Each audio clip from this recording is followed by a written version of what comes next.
दूसरा प्रश्न जम्मू के करण शर्मा ने पूछा है। कहते हैं शास्त्रों, पुराणों, संस्कृति आदि पर ओशो विरोधी बातें कहते हैं, लेकिन आप इनके प्रति सम्मान व्यक्त करते हैं। हम इनके प्रति क्या दृष्टि रखें? अक्सर बहुत लोग सोचने लगते हैं कि ओशो के वक्तव्य में विरोधाभास है, लेकिन मैं ऐसा नहीं मानता। उनके सारे वक्तव्य जहाँ विरोधी दिखते हैं वे कम्प्लीमेंट्री है। अलग अलग संदर्भ में दिए गए वे सब वक्तव्य हैं।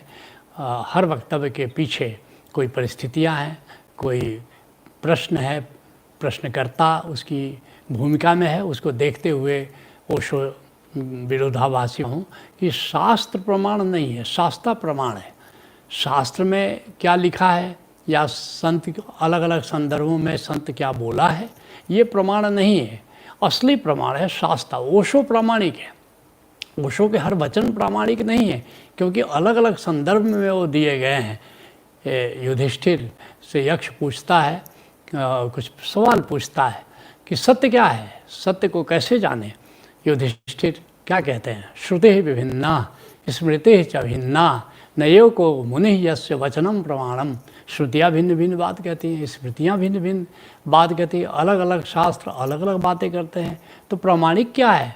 कहते हैं श्रुति विभिन्ना, इसमें नहीं है, संत नहीं है, बुद्ध पुरुष नहीं है जिसका वचन प्रामाणिक है। तो फिर कहते हैं हृदय से, जो हृदय की गुफा में जो ये जो छिपा हुआ प्रमाणम, जो हृदय की गुफा में जो स्थित है, अनुभव जो है, जो आत्मज्ञान है, वही प्रामाणिक है। और महाजनों ये न का जो मत वाला पंडित मोमिन पादरियों के फंदों को जो काट चुका, कर सकती है आज उसी का स्वागत मेरी मधुशाला। तो ओशो के पास कोई, और सूरज उगा उल्लुआ गिने अंधेरी रात।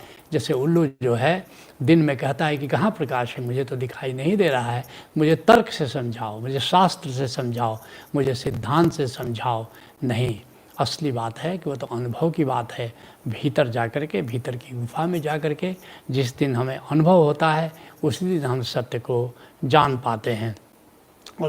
और आप कहते हो कि ओशो तो कहीं के विरोध में भी शास्त्रों के बोलते हैं, संतों के खिलाफ भी बोलते हैं कभी कभी, लेकिन आप हमेशा उन्हें बहुत आदर देते हैं। तो इसका कारण है, मैं तुमसे कहना चाहूँगा कि मैं कोई ओशो का डुप्लीकेट नहीं हूँ, मैं कोई ओशो का तोता नहीं हूँ, मैं ओशो का शिष्य हूँ, मैं ओशो का सदशिष्य हूँ। वो उनका जो ज्ञान है, वो जो अनुभव हमें कराना चाहते हैं, उस सत्य का हमने अनुभव किया है। और इसलिए वो जो कहते हैं हमें करने के लिए, उसको मैं फॉलो करता हूँ। जो ये करते हैं उसका मैं अनुसरण नहीं करता हूँ। अगर ओशो ने कुछ कहा है, किसी की आलोचना की है, किसी के खिलाफ बोला है, लेकिन ओशो ने हमें कहाँ कहा कि आप भी सबके खिलाफ बोलो, धर्म के खिलाफ बोलो, मंदिर के खिलाफ बोलो, देवता के खिलाफ बोलो? ऐसा तो ओशो ने कहीं नहीं कहा। उन्होंने किया, लेकिन हमें तो नहीं कहा। हमें कहा प्रेम से रहो, सबको सम्मान करो। तो ओशो जो कह रहे हैं वो हमारे लिए ज़्यादा महत्वपूर्ण है। ओशो स्वयं चरणदास की इस वाणी को सत्यापित किया है ओशो ने। चरणदास कहते हैं कि गुरु कहे सो कीजिए और करे सो कीजिए नहीं। गुरु ने जो किया, उन्होंने आलोचना की, उन्होंने किसी संत की आलोचना की, किसी के विरोध में बोले, उन्होंने किया, ये उनकी मर्जी, उनकी मस्ती। लेकिन हमारे लिए जो उन्होंने निर्देश दिया कि सबके प्रति प्रेमपूर्ण होना, सबके प्रति सम्मानपूर्ण होना, ये हमारे लिए ज़्यादा महत्वपूर्ण है। और मैं ओशो का प्रचारक नहीं हूँ, याद रखना। मेरी अपनी मौलिकता है, मेरा अपना अनुभव है। मैं जो भी बोलता हूँ, मैं अपनी मौलिकता के आधार पर बोलता हूँ, अपने अनुभव के आधार संदर्भ को देखता हूँ कि किन संदर्भों में ओशो बोले हैं, कहाँ उनका अनुभव बोल रहा है।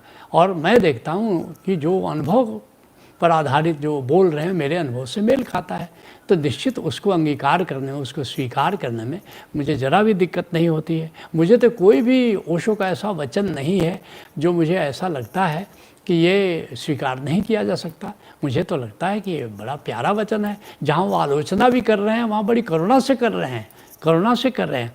और इसका एक और बड़ा कारण है कि ओशो जो हैं, एक उनके लिए सारे शास्त्र जितने हैं, सारे धर्म, और ओशो के लिए वे खड़हर हो गए थे। और वे एक परंपरा के, एक नूतन परंपरा के वे प्रवर्तक हैं, एक प्रवर्तक सदगुरु हैं। उनके लिए सभी पुराने धर्म खंडहर हैं। तो निश्चित जब नया भवन बनाओगे, नई इमारत बनाओगे, नया मंदिर बनाओगे, तो फिर तो तुम्हें पुराने खंडहर को गिराना होता है, तब जाकर के नव निर्माण होता है। और मैं उनकी परंपरा का दूसरा सदगुरु हूँ, उनके बाद आया हूँ।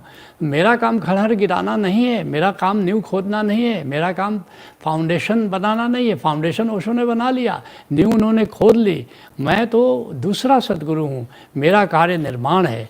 मेरे लिए सभी संत और धर्म ग्रंथ ऐतिहासिक धरोहर हैं, इसलिए मैं उनका रिस्पेक्ट करता हूँ, उनका सम्मान करता हूँ। मैं तो यहाँ तक कहूँगा कि ओशो की दृष्टि बड़ी विहंगम है, बड़ी महान है, बड़ी विराट है, एक हाथी की तरह है। और जितने मत के आधार पर, सिद्धांत के आधार पर, बुद्धि के आधार पर ओशो को समझने की कोशिश कर रहे हैं, ओशो की दृष्टि को समझने की कोशिश कर रहे हैं, तो मैं यही कहूँगा कि जैसे अंधों के लिए हाथी था, तुमने कहानी सुनी होगी कि 5-7 अंधे पूछे और सबने हाथी को छुआ, किसी ने कान को छुआ, तो लोगों ने जब पूछा कि हाथी कैसा है, तो बोला पंखे की तरह। किसी ने पूंछ को छुआ तो उसने बताया कि वो रस्सी की तरह है। किसी ने टांग को छुआ तो उसने बताया केले के थंब की तरह है। तो ऐसे ही लोगों की इस विराट दृष्टि को आंशिक रूप से जब परखने की कोशिश करते हैं तो सत्य से भटक जाते हैं। ओशो की पूरी दृष्टि को समझने के लिए जागा होना चाहिए, आंखें खुली होनी चाहिए, उसकी दृष्टि खुली होनी चाहिए। वो अनुभव अगर करेगा तभी जाकर के ओशो की दृष्टि को वो समझ सकता है। और एक और बात जो महत्वपूर्ण है, जो मैं आपसे शेयर करना चाहता हूँ कि जो मैं ओशो के शब्दों तक सीमित नहीं हूँ और मेरा अनुभव मेरी असली पूंजी है। मैं शब्दों के पार जाकर के ओशो को समझने की कोशिश करता हूँ, स्वयं को समझने की कोशिश करता हूँ, सत्य को समझने की कोशिश करता हूँ। और ओशो खुद कहते हैं, जो मेरे शब्दों के कारण मुझे प्यार करते हुए मेरे गलत मित्र हैं, और जो मेरे शब्दों के कारण मुझसे दुश्मनी करते हैं वे मेरे गलत शत्रु हैं।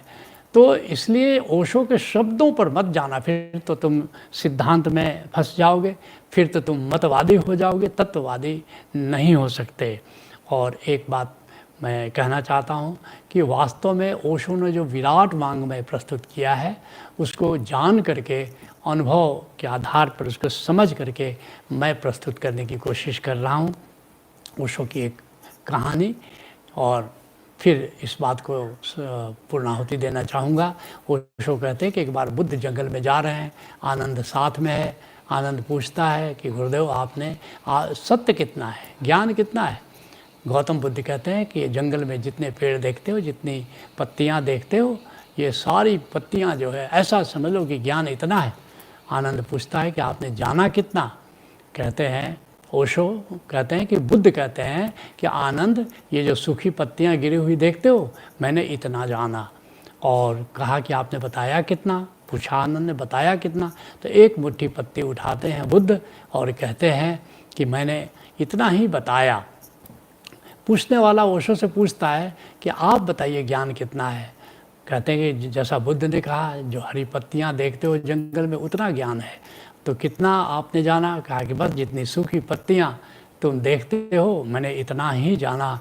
कहा कि और बताया कितना? ओशो ने एक मुट्ठी अपनी बंद की और कहा कि मैंने इतना बचाया और बाकी सब हमने खोल दिया।